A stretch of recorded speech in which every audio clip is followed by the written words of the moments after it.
नमस्कार, मैं प्रद्युमन जोशीला। पिछले कुछ दिनों से पूरे हरियाणा प्रदेश में एक बात की चर्चा बड़ी जोरों पर है। तमाम राजनीतिक पार्टियों के नेता हों, चाहे चौक चौराहे और नुक्कड़ हों, हर जगह केवल इसी बात की चर्चा चल रही है कि कांग्रेस में रहते हुए कांग्रेस के साथ गद्दारी क्यों की किरण चौधरी ने। जी हां, किरण चौधरी ने, जिनका नाम स्पष्ट तौर पर जो राज्यसभा के चुनाव में विजेता प्रत्याशी बड़े निर्दलीय कार्तिकेय शर्मा ने लिया, तब से हर जगह यही चर्चा चल रही है कि आखिर क्या मजबूरी थी किरण चौधरी की। हमने भी इस मामले में बहुत लोगों के हमारे पास भी फोन आए। आज की इस वीडियो में हम इसी चीज का निचोड़ आपके बीच में निकालेंगे, आपको बताएंगे वो निचोड़ कि आखिर क्या मजबूरी रही किरण चौधरी की और क्यों किरण चौधरी पर बार बार उंगली उठ रही है। क्योंकि वोट तो एक नहीं बल्कि दो कांग्रेसी विधायकों की चर्चा रही, दूसरा कौन, उस पर भी हम चर्चा करेंगे। वीडियो में विस्तार से आप आगे देखना।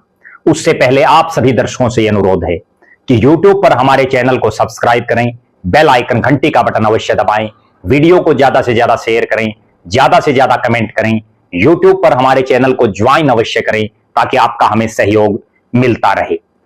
देश प्रदेश से जुड़ा हुआ कोई भी मुद्दा आपके दिमाग में हो वो भी आप हम तक जरूर साझा करें। एक विशेष बात, जो दर्शक निष्पक्ष, निर्भीक और स्वतंत्र पत्रकारिता में विश्वास रखते हैं, जो दर्शक चाहते हैं कि निष्पक्ष, निर्भीक और स्वतंत्र पत्रकारिता का हमारा ये कारवां यूं ही आगे बढ़ता रहे, वो हमें आर्थिक सहयोग जरूर करें। उसके लिए आप हमारे मोबाइल नंबर 94 166 74 472 94166 74472 पर गूगल पे या फोन पे जरूर करें।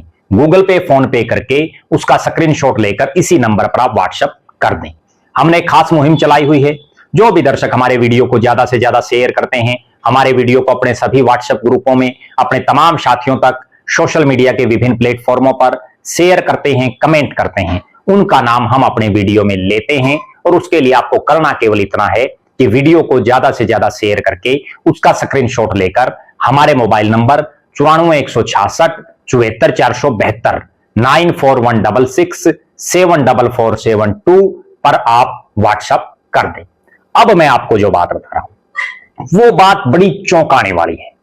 हरियाणा से राज्यसभा के सांसद के तौर पर, निर्दलीय प्रत्याशी के तौर पर, जिनका ना केवल बीजेपी ने समर्थन किया बल्कि उनको हरियाणा प्रदेश की जो तमाम राजनीतिक पार्टियां हैं उनके वोट कहीं ना कहीं पड़े, और यह बात उन्होंने खुद ने भी स्वीकार की है। नाम है कार्तिकेय शर्मा। कार्तिकेय शर्मा का जो चुनाव वो जून 2022 में हुआ। निर्दलीय प्रत्याशी के तौर पर 3 साल पहले वो राज्यसभा में गई। 3 साल लगभग बीत जाने के बाद उन्होंने उन 2 विधायक मतदाताओं का नाम उजागर किया जिनकी वजह से कांग्रेस के कद्दावर नेता, राष्ट्रीय कोषाध्यक्ष अजय माकन, जो दिल्ली के भी बहुत बड़े नेता हैं, वो हार गए और यह चुनाव पूर्व केंद्रीय मंत्री विनोद शर्मा के बेटे कार्तिकेय शर्मा जीत गए।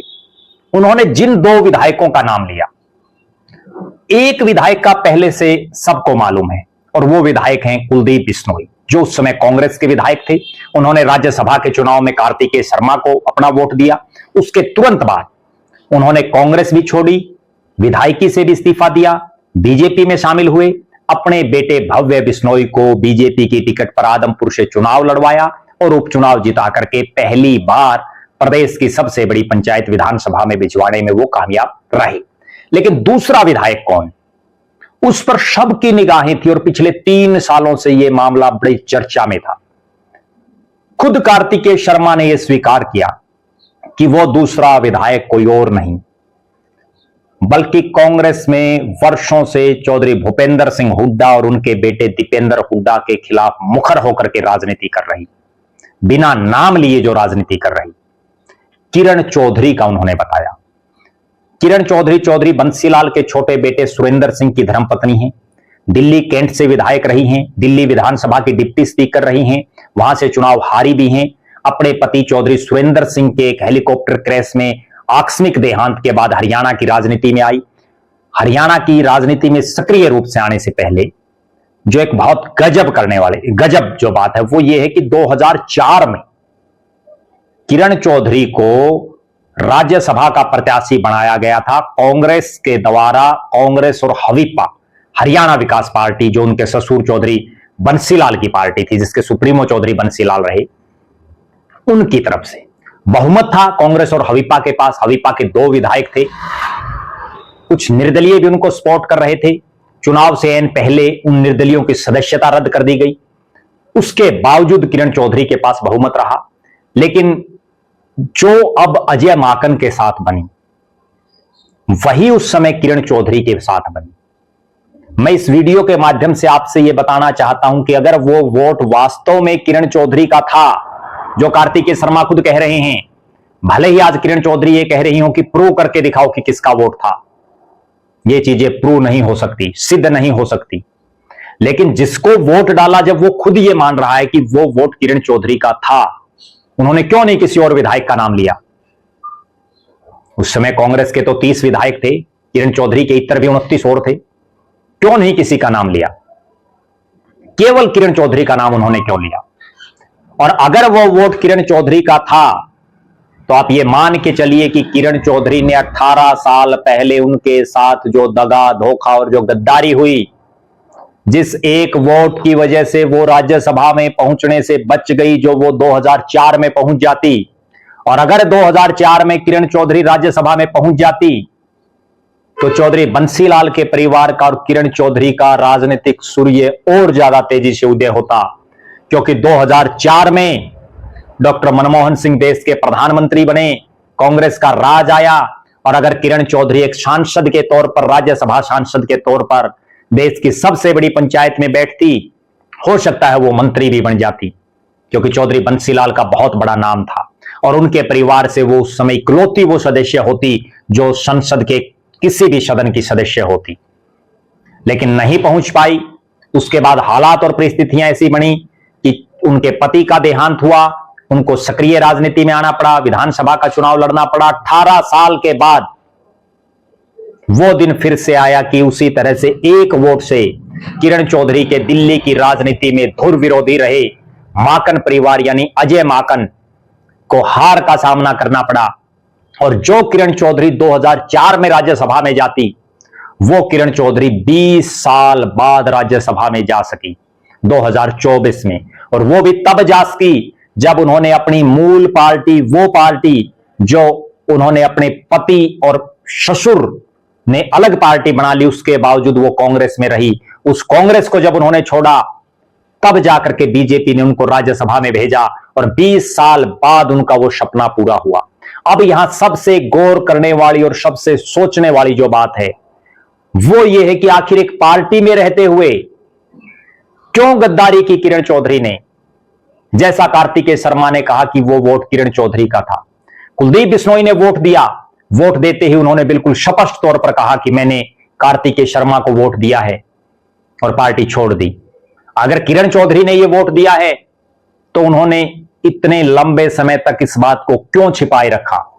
क्यों नहीं उन्होंने भी कुलदीप बिश्नोई की तरह पार्टी से इस्तीफा देकर के और बीजेपी ज्वाइन की उस समय? क्यों? क्योंकि उस समय उनके दिमाग में यह था कि उनकी बेटी श्रुति चौधरी को भिवानी महेंद्रगढ़ से लोकसभा की टिकट कांग्रेस देगी, क्योंकि कांग्रेस के पास कोई विकल्प नहीं है। और एसआर के जो गुट उन्होंने बनाया हुआ था, जिसमें शैलजा, रणदीप और किरण, वो तिकड़ी मजबूती से जो है संघर्ष कर रही थी।